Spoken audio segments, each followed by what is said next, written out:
Oke, Bismillahirrahmanirrahim ya. Kait dengan masalah negara tadi yang telah didiskusikan ya mengenai pengertian, ya, dinamika, sifat ya.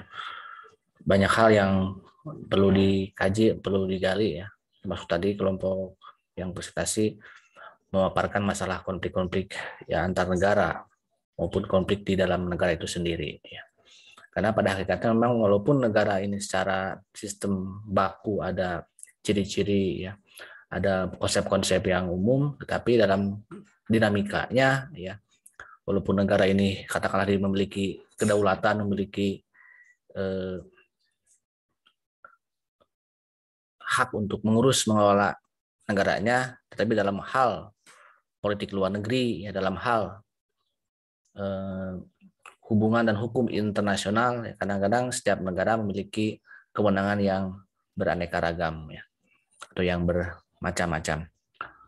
Mengenai bentuk negara yang secara umum itu ada dua ya, negara federasi, negara atau serikat ya, dan negara kesatuan. Kalau kita mau belajar pada sejarah bangsa kita, ya kita pernah mengalami kedua-duanya. Walaupun di proklamasi kita menyatakan sebagai negara kesatuan, tapi dalam tataran sejarah kita sempat mengalami gangguan ataupun hambatan dalam mengurus negara, terutama di era revolusi fisik ya, dengan datangnya kembali Belanda sebagai negara kolonialisme kita, yang akhirnya kita memaksa untuk menjadi negara serikat ya di era 49 sampai tahun 50. Dan tahun 50 kita dikembalikan lagi ke negara kesatuan ya, walaupun dalam sistem pemerintahan yang masih tidak sama dengan yang sekarang ya. Kalau dalam undang-undang yang asli kan yang sekarang juga berlaku di era amandemen adalah negara kesatuan dengan sistem pemerintahan yang presidensial ya. Tetapi kita di era awal kemerdekaan sampai di era demokrasi liberal ya, tahun 50 sampai tahun 59, sistem pemerintahan kita itu parlementer ya. Jadi kalau kita mau membandingkan misalnya contoh ya, negara kesatuan dengan sistem pemerintahan ya yang presidensil, kita dalam hal ini dengan kalau tadi bandingannya Amerika Serikat ya, dalam hal bentuk negara kita beda ya, karena kalau Amerika Serikat kita kesatuan tetapi sistem pemerintahannya sama, yaitu sama-sama presidensial. Dengan Malaysia kita berbeda semuanya ya. Kalau Malaysia itu negaranya federasi, federal ya. Sistem pemerintahannya parlementer ya. Karena ada perdana menteri ya. Nah, dalam hal sistem pemerintahan yang parlementer itu kepala pemerintahan itu perdana menteri. Sementara kepala negaranya ya bisa presiden kalau yang republik ya. Kalau yang sistem negaranya kerajaan ataupun monarki, kepala negaranya raja, ratu ya, kaisar, sultan. Itu yang membedakan. Jadi sebenarnya negara bagian itu istilah lain dari provinsi gitu ya. Namun bedanya kalau provinsi ya kewenangannya dengan pusat ada koordinasi yang lebih terarah, yang lebih terstruktur ya. Sementara kalau negara bagian ya negara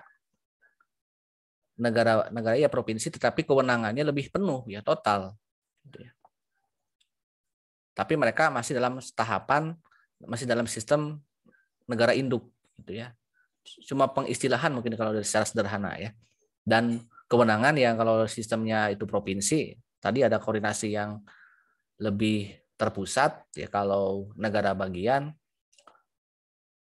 singkatnya mungkin negara bagian itu hanya kalau dari sisi keuangan hanya store pajak saja ke pusat gitu ya. Untuk urusan-urusan lain kewenangannya penuh total, silahkan gitu ya. Nah, konsep persatuan yang kita anut di era awal kemerdekaan sampai Orde Lama maupun Orde Baru itu mengalami banyak kritikan ya. Bahkan bukan hanya kritikan, sampai kepada pemberontakan, ketidakpuasan daerah kepada pusat ya. Karena dalam kesatuan pemerintahan sangat sentralistik ya. Terdapat sentralisasi kekuasaan ya. Sehingga ada ketidakseimbangan, ketidakpemerataan pembangunan ya. di era itu di Indonesia dianggap sebagai era yang pembangunannya dianggap Jawa sentris, bahkan Jakarta sentris gitu ya. Padahal sumber kekayaan alam kan bukan hanya dari Jawa, apalagi Jakarta, tapi dari luar daerah ya, yang penghasil batu bara, penghasil yang setor ke pusat, tetapi dibaginya tidak rata, tidak berimbang, tidak adil lah gitu ya. Kok gua yang punya sumber daya alam kok yang sejahtera misalnya Jawa, yang dibangun hanyalah Jawa. Itu yang memicu kesenjangan antara pusat dan daerah ya, di era sentralisasi. Sehingga singkat cerita pada saat pada saat reformasi bergulir, salah satu tuntutan daerah itu adalah untuk menyelenggarakan otonomi daerah yang seluas-luasnya, ya. Agar berimbang gitu ya. Bahkan kalau dengan otonomi daerah itu setiap daerah punya kewenangan yang lebih ya dibandingkan dengan pada saat sentralisasi. Jadi OTDA itu bahasa lain daripada desentralisasi ya, lawannya sentralisasi. Sehingga dikenallah istilah otonomi daerah di amandemen Undang-Undang Dasar 45. Sehingga dikenallah ya sekarang dengan saking kebebasan daerah, sampai-sampai untuk memilih gubernur wali kota pun kepala daerah itu diatur lewat undang-undang sistem pemerintahan daerah ya, dengan adanya pemilu kada. Itu buah dari adanya otonomi daerah. Bahkan usulan awalnya ya, tawaran untuk kembali ke negara serikat federasi pernah terjadi, walaupun tidak jadi ya, tetap mempertahankan negara kesatuan di amandemen Undang-Undang 45, tidak dirubah bentuk, tidak diubah bentuk negaranya. Tetapi kalau kita boleh jujur lagi, sekarang itu dengan di era sekarang nyaris kita seperti negara federasi ya. Karena wilayah daerah itu punya kewenangan yang sangat lebih ya. Karena pusat hanya mengurus paling tidak ya 6 urusan ya, yang hanya oleh pusat gitu ya. Yang pertama adalah masalah keuangan, moneter ya, fiskal, itu pajak, itu kebijakan pusat ya, konsep umumnya. Kemudian pertahanan berarti tentara, tidak boleh ada tentara di daerah ya, harus sama tentara itu. Termasuk juga kepolisian, keamanan ya, pertahanan, keamanan, politik luar negeri ya. Jadi tidak boleh misalnya Jawa Barat dengan Jakarta beda misalnya tentang sikap ke masalah konflik internasional tadi, misalnya Ukraina ya, atau katakanlah Papua menyatakan perang terhadap Australia ya, tidak bisa. Itu adalah kebijakan presiden, kebijakan pusat, politik luar negeri ya. Terus berikut juga yang menjadi wilayah untuk kewenangan pusat adalah agama ya, Kementerian Agama kalau sekarang ya, itu diatur oleh pusat. Anda lihat aja kalau Departemen Agama itu, Kementerian Agama itu tidak ada dinas agama ya. Beda dengan misalnya pendidikan ya, kesehatan itu kan dinas kesehatan, dinas pendidikan ya. Karena itu hak bidang yang di otonomi daerahkan, yang dilimpahkan ya. Makanya setiap daerah masalah kebijakan kesehatan, masalah kebijakan pendidikan itu berbeda-beda, tergantung kemampuannya untuk mengurus pendidikan, untuk mengurus kesehatan. Jadi hampir semua urusan ya, kecuali yang tadi saya sebutkan, yang 6 kurang lebih yang menjadi kewenangan pusat untuk penentuan kebijakannya. Jadi sekarang sebenarnya sudah ya, nampaknya sudah seperti negara federasi sekarang itu sebenarnya ya, di era otonomi daerah itu. Apalagi kalau tadi Anda berbicara sifat negara ya, mencakup semua, memonopoli, memaksa dalam aturan hukum misalnya. Dalam negara kesatuan kan yang namanya undang-undang itu berlaku secara nasional. Tapi tidak semua undang-undang berlaku secara nasional. Seiring dengan tadi otonomi daerah, dan tidak semua daerah itu sama keberlakuan sistem pemerintahan daerahnya. Misal ya, ada daerah yang memiliki otonomi khusus, Papua, Aceh, Yogyakarta, DKI Jakarta misalnya. Tidak berlaku semua aturan tentang sistem pemerintahan daerah. Tentang pemilu kada saja misalnya ya. Kalau ini adalah negara kesatuan, kan dalam undang-undang dasar maupun dalam undang-undang pemerintahan daerah dikatakan bahwa kepala daerah itu dipilih oleh rakyat lewat pemilu kepala daerah. Tapi di Yogyakarta kan kepala daerahnya, gubernurnya itu raja seumur hidup, dan wakilnya juga ya sama, ada Sri Sultan, ada Sri Paku Alam gitu kan, yang sekarang menjabat. Jadi beda dengan gubernur di Jawa Barat, di Jawa Tengah, di Jawa Timur yang dipilih langsung. Di Aceh juga kepala daerahnya syaratnya harus dia taat pada tunduk pada hukum Islam gitu ya. Minimal dia beragama Islam, mampu baca, tulis Al-Qur'an dan sebagainya. Itu yang unik ya di konsep negara kesatuan dengan sistem desentralisasi yang kita anut atau daerah otonomi daerah. Oke, itu mengenai tadi ya. Kemudian tentang tadi udah saya singgung ya mengenai negara monopoli. Ini kan dalam Undang-Undang Dasar pasal 33 ya, bumi, air dan kekayaan alam yang lainnya, terus cabang-cabang produksi yang penting ya. Tadi masalah apa listrik itu masalah apa. Walaupun memang sekarang dengan BUMN yang sekarang walaupun dikelola oleh BUMN tetapi kadang-kadang ada mitra ya. Ini juga perlu pengkajian gitu ya. Katanya memonopoli tetapi terkadang ya beberapa pos-posnya diserahkan atau dalam bentuk kerjasama dengan swasta ya. Listrik aja kan sebenarnya tidak semuanya dikelola oleh PLN. Nah, PLN punya mitra-mitra ya dalam hal token ataupun apalah ya. Jadi ini pun yang kadang-kadang ya banyak aturan. Sekali lagi mungkin ini adalah sama halnya dengan masalah lain. Kadang-kadang negara juga tidak tunduk pada konstitusi gitu ya. Tunduknya pada kepentingan-kepentingan lain ya. Ya, termasuk sekarang juga yang mungkin saya juga kadang-kadang bertanya gitu, kenapa kita ini mau membangun ibu kota baru misalnya, tapi harus meminta kepada investor ya kan? Kenapa kita ini masalah itu kan masalah apa? Itu saya kadang-kadang kalau kita bicara masalah kedaulatan gitu ya, apalagi ini yang berbicara ibu kota negara, kenapa harus sporadis meminta dana dari bantuan dari investor gitu? Kalau memang tidak mau, belum mampu, kenapa harus pindah ibu kota misalnya? Gitu. Itu ini mungkin yang perlu kita simak saja gitu ya. Karena apakah kita tidak curiga kalau misalnya investornya dari asing, apakah mau dari Jepang yang kemarin memutus kontraknya, ya bukan kontrak sih belum kontrak tapi tidak jadi akhirnya. Apalagi dari Inggris, dari Cina misalnya. Terus mereka sok aja kalian pindahkan ibu kota, gue akan membangun, bantu bangun. Tapi nanti harus gini. Nanti kan curiga apa? Ini mengancam pertahanan keamanan negara ya kalau memang yang dana saja dari luar gitu ya. Itu yang nah ini masuk ke masalah tadi yang saya singgung mengenai politik luar negeri ya, mengenai masalah hubungan dan hukum internasional.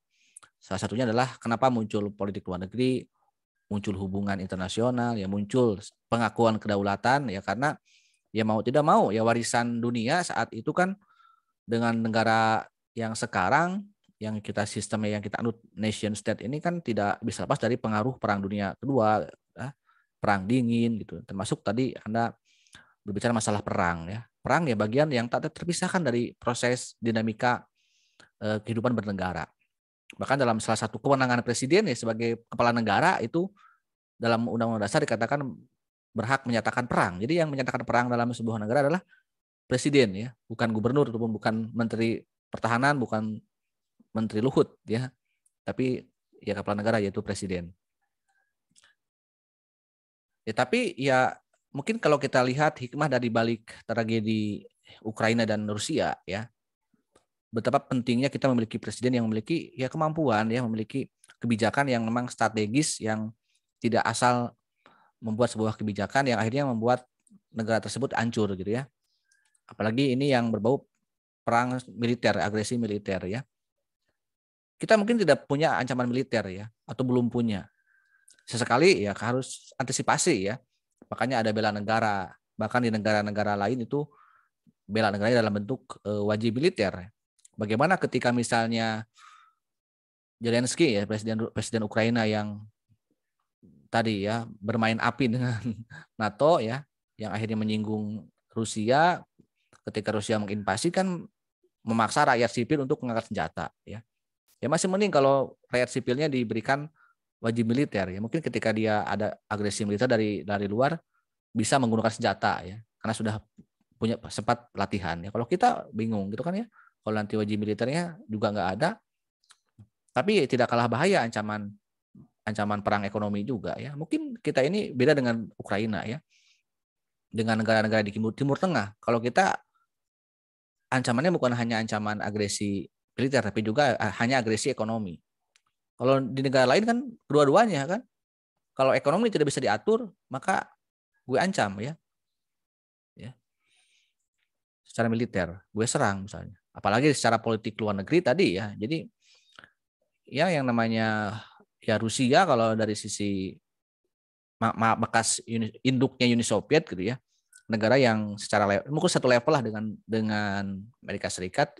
Terlebih lagi sekarang kan Amerika Serikat sudah mulai perlahan telah memudar ya pengaruh-pengaruh politik maupun ekonominya ya. Sehingga ketika harapan Ukraina untuk dibantu oleh NATO ya, oleh Barat ya, oleh Amerika Serikat, oleh Uni Eropa, ternyata tidak semudah itu ya. Tidak semudah membuat drama di dalam eh, film sebagaimana profesi presiden ya kan gitu. Jadi yang namanya politik luar negeri ya, walaupun negara memiliki kewenangan kedaulatan, tapi pada prinsipnya ya sekarang namanya imperialisme, kolonialisme bukan hanya dalam bentuk pendudukan seperti zaman feodalisme zaman dulu, tetapi sekarang ya pengaruh paling tidak ya harus jelas kita kemana arah negara itu. Kalau dia mau bekerja sama, jangan sampai mengkhianati negara tersebut ya. Dia jangan sampai bermain api dengan masalah-masalah yang pada akhirnya gitu kan. Pada akhirnya akan seperti ya Ukraina gitu kan. Mungkin belum mampu, belum satu banding melawan Rusia. Dengan harapan dibantu, kalaupun misalnya NATO, Amerika, Uni Eropa membantu kan ancamannya perang dunia ketiga. Ini mau tidak mau ya. Makanya ya mungkin pikir-pikir Amerika, NATO maupun Uni Eropa untuk membantu secara total ya, membantu melawan tentara Rusia hanya untuk menyelamatkan Ukraina. Padahal mau secara bargaining position Ukraina dapat apa kan setelah gue habis-habisan membantu Ukraina misalnya, katakanlah kata Amerika, kata NATO, nanti gue dapat apa? Kalau hanya dapat perang dunia ya, apalagi perang dunia gede ngapain gitu ya? Udah, bayin aja ya, mereka selesaikan sendiri ya masalahnya, gitu kan? Dan posisi Indonesia ya harus ngukur gitu diri tadi, betul ya kata para pengamat kebijakan politik luar negeri, harusnya kita minimal no comment saja gitu ya. Gitu. Karena kita juga ya walau alam kalau dulu zaman Bung Karno mungkin dia bisa mengendalikan bangsa-bangsa Asia Afrika bekerja sama dengan negara-negara yang belum terpengaruh oleh dulu waktu perang dingin ya, blok barat blok timur. Kalau sekarang kita ini kemana? Kiblat kita kemana sebenarnya? Kita juga kalau nggak jelas kiblat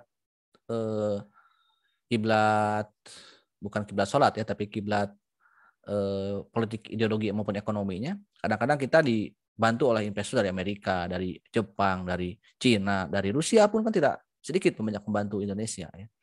Jadi kalau kita kurang hati-hati ya dalam mengambil sebuah tindakan, apalagi kita pun masih tergantung terhadap investasi pada investor-investor yang negara-negara baik barat maupun timur ya. Nanti yang celaka ya kita sendiri gitu ya. Oke, itu paling tidak yang dapat saya komentari. Barangkali ada yang mau penasaran untuk bertanya kepada saya, silakan. Saya, Pak. Silakan, Rival. Pak, untuk politik bebas aktif itu seperti apa? Itu ya, maksudnya politik bebas aktif itu seperti apa? Itu kan kalau saya gitu kan bebas berarti kan bebas memihak siapapun gitu atau kayak gimana?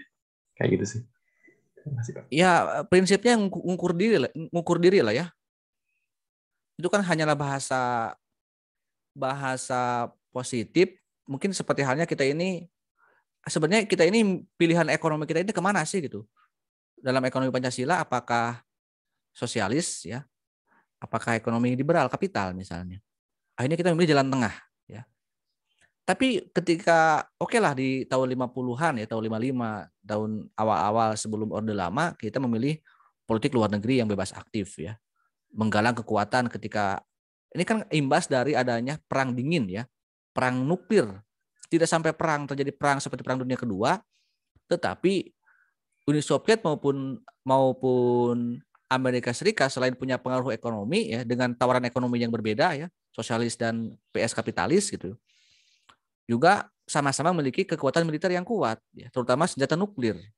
Jadi saling mengancam. Gue punya nuklir ya, dan sampai-sampai ya Amerika Serikat memiliki kekuatan pertahanan militer NATO itu yang di Atlantik Utara di kawasan Eropa, gitu kan.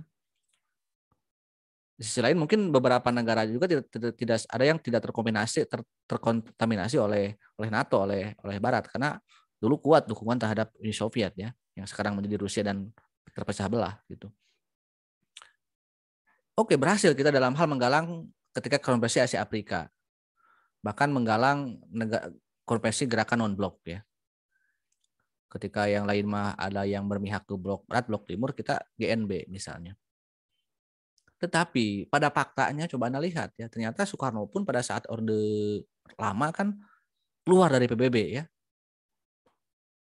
Dan sangat berkiblat ke timur. Itu kan terciduk, terlihat gitu, nampak. Siapa yang dikucilkan oleh Barat gitu kan. Saking ku anti Baratnya Soekarno. Tapi kan apa imbasnya?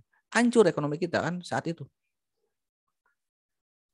Ya Orde Baru dengan segala kelemahan dan kelebihannya, ya mau tidak mau kan ketika pengaruh komunisme di Indonesia sudah tidak ada, walaupun di Barat, di dunia masih ada, belum runtuh Uni Soviet tahun 60-an ya. Dan kita kembali lagi ke bergabung dengan PBB di era Soeharto, di era Orde Baru, dengan ya sikap politik kita lebih condong ke Barat gitu ya. Sikap ya di bawah cengkraman Barat ya. Buktinya mungkin ketika Freeport diserahkan ke Amerika Serikat gitu kan. Karena kompensasi ketika berhasilnya mengusir Belanda kan atas bantuan Barat juga gitu ya. Atas bantuan, sehingga ya itulah yang saya maksud ya. Oke, kita harus dipegang teguh ya masalah sikap politik luar negeri bebas aktif itu ya, dengan tidak no comment sebenarnya ya, agar kita ini membuktikan bahwa kita ini punya peranan. Ketika ada yang konflik, seharusnya kita ini menjadi penengah, menjadi pemersatu ya. Jangan sampai kita ini ya membela misalnya salah satu negara yang berkonflik secara total misalnya. Kita ini kasihan nih Ukraina, oke kita bantu misalnya. Ya tidak boleh, tapi kalaupun misalnya kita mau jadi penengah, kita ini didengar nggak masalahnya ya? Kondisi sekarang ya. Itu kan masalahnya di situ. Ya kalau kita punya kekuatan militer, punya kekuatan, punya pengaruh, punya kekuatan ekonomi misalnya ya. Ketika Pak Jokowi menyampaikan pidato, menyampaikan saran kepada Putin, kepada Zelensky, itu didengar oleh kedua-duanya. Oh ini Indonesia nih negara hebat nih, negara yang toleran misalnya, negara yang bagus di Asia Tenggara. Tapi kalau sikapnya pada akhirnya membuat kita diledek, ditertawakan ya, lebih baik yang ngukur diri aja gitu ya. Karena yang kita hadapi ya bukan negara, apalagi Rusia gitu ya. Ya, kita tidak punya kapasitas kalau hari ini ya. Mungkin dulu di era Soekarno pun mungkin kita punya kapasitas ya. Di era Soeharto punya kapasitas ya. Bagaimana dulu Soeharto tahun 95 pernah datang ke Bosnia, coba ya. Nah didengar. Karena ya paling tidak negara itu memiliki kekuatan ekonomi paling tidak ya. Menjadi macan Asia kalau di era Orde Baru ya. Di era Orde Lama karena kita punya kepemimpin yang begitu ditakuti gitu ya. Ya kalau sekarang ya mungkin kita punya presiden punya ya. Saya tidak tahu apakah ditakuti atau disegani oleh pemerintahan luar negeri gitu kan. Karena yang saya tahu ya mungkin kita ini hanya punya presiden yang kita puji ya di dalam negeri saja gitu ya, dipaksa, bukan dipaksa sih ya, seolah-olah terus-menerus dipuja-puji ya, karena punya popularitas, menang dalam pemilu dan sebagainya. Tapi kan tidak tahu ya efektivitas kalaupun nanti kita menggunakan politik luar negeri kita didengar atau tidak ya. Jangan sampai boleh misalnya berargumentasi, menyatakan sikap ya. Ya tetapi jangan sampai ya seperti halnya tadi ya. Bagus sebenarnya seorang Zelensky itu memiliki sikap tegas ya. Gue tidak takut oleh Rusia. Walaupun satu bangsa, satu sejarah, walaupun misalnya saya lebih kecil daripada Rusia, dengan tadi ya, tetap melawan, tetap mengajak masyarakat untuk bela negara ya. Dengan harapan dapat simpati, dapat dukungan dari luar. Pada akhirnya kan tidak, ya pada akhirnya. Jadi memang kadang-kadang ya punya presiden itu, punya kepala negara itu bukan hanya sebatas popularitas ya. Kadang-kadang kehati-hatian dalam mengambil kebijakan tindakan pun itu harus dimiliki ya. Tegas boleh ya, tapi harus hati-hati gitu ya. Dan secara efektif saya kira kalau kita belajar dari pemimpin yang memiliki ketegasan dalam mengambil sebuah tindakan ya seperti Soekarno ya, dengan segala risikonya kan gitu ya. Ketika sudah begini, ketika Soekarno berkiblat ke blok timur kan punya risiko, Soeharto juga punya risiko ya. Termasuk ketika Habibie mungkin yang punya sikap ya, ketika melepas Timur Leste misalnya ya. Kan jelas punya rasionalitas. Walaupun saat itu tidak populer, nggak disukai oleh masyarakat Indonesia, karena lepas Timor Leste kan kita bisa berpikir oh ternyata bagus juga dong sekarang ya Timor Leste pecah dari Indonesia gitu. Itu yang harus kita pelajari dari mengurus negara, dari mengelola negara ya. Ya sekarang aja kalau kita masalah terbesar seolah-olah kan kalau kita lihat di era ekonomi yang lesu ya, pandemi yang belum selesai total, lalu kemudian misalnya tetap mengotot ingin mempertahankan atau melanjutkan pembangunan ibu kota baru. Ya kenapa ya? Apakah itu keputusan yang sama dulu ketika Soekarno memutuskan untuk berpihak kepada blok timur anti barat, atau Soeharto ketika membuat sebuah kebijakan yang akhirnya membawa kita pada negara yang ditakuti oleh dunia ya, menjadi macan Asia saat itu, atau Habibie yang dengan tegas ya, daripada kita pusing mengurus Timor Leste, oke kita move on aja, kita perbaiki ekonomi kita serahkan Timor Leste ke pemiliknya, kepada rakyat Timor Leste-nya. Nah sekarang ya kita akan melihat ya, apakah pilihan politik pusat itu dalam hal memaksa memonopoli ya, mencakup semua dalam hal paling tidak yang sekarang sedang diperjuangkan, yaitu mempertahankan pembangunan ibu kota baru, ya kita akan melihat sejarah akan mencatat ya baik dan buruknya kebijakan negara, termasuk dalam menyikapi isu-isu internasional. Oke, mungkin waktu sudah habis ya, kita jumpa lagi di minggu depan untuk menyelesaikan di materi ini. Sekian, assalamualaikum warahmatullahi wabarakatuh. Waalaikumsalam. Saya tutup ya.